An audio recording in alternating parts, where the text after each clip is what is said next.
আচ্ছা, কোরআন শরীফ কি মখলুক না গায়ের মাখলুক?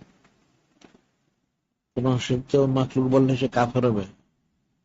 মান পাল্লা আল কোরআন মাখলুকুন ফাহুয়া কাফেরুন, হাদিস শরীফে আছে। যে কোরআন শরীফকে যে মাখলুক বলে সে হচ্ছে কাফের। এখন এখানে কোরআন শরীফ মাখলুকের যে বিষয়টা, গায়ের মাখলুকের যে বিষয়টা, এটা আমাদের হানাফি মাযহাব মোতাবেক কোরআন শরীফের ইলমটা হচ্ছে গায়ের মাখলুক।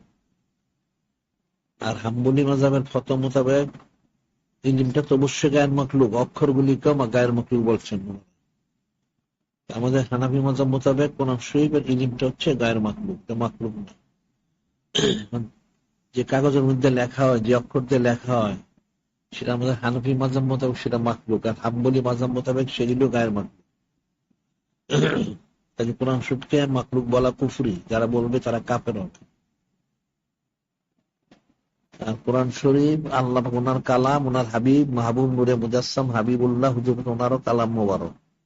আবার হাদিস শরীফ একই কথা, একটা হলো ওহিয়ে মাতলু, একটা ওহিয়ে গায়ের মাতলু। ওহিয়ে মাতলু হইলো যার নাজিল হয়েছে হুবহু তেলাওয়াত করতে হয়, আর গায়ের মাতলু হইলো হুবহু তেলাওয়াত করতে হয় না, মুলটা বলা যেতে পারে সেই হিসাবে।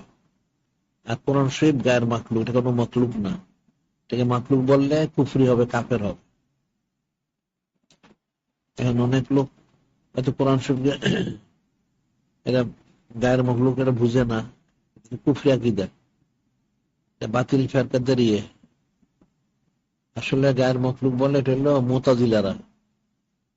মুতাজিলারা বলে কোরআন শরীফ মাকলুক বলে, তার নাউযুবিল্লাহ।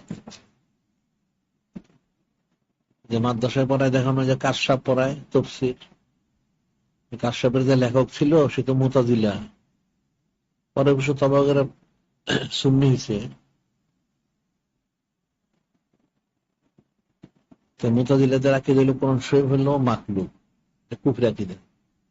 আহলে সুন্নাত ওয়াল জামাত ওনাদের ফতোয়া এটা গায়ের মাকলুক, অর্থাৎ মাকলুক না, আল্লাহ ওনার কালাম।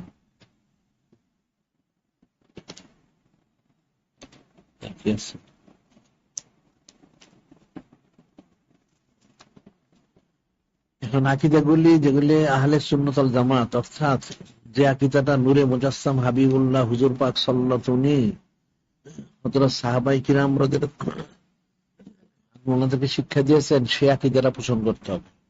অন্যথায় ইমানদার থাকা যাবে না, কাফের হইতে হবে।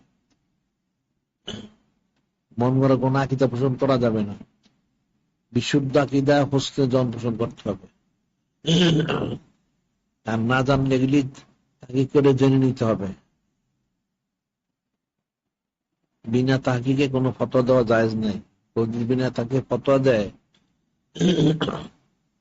শুদ্ধ হইলে সেটা ভুল, মনে রাখতে হবে।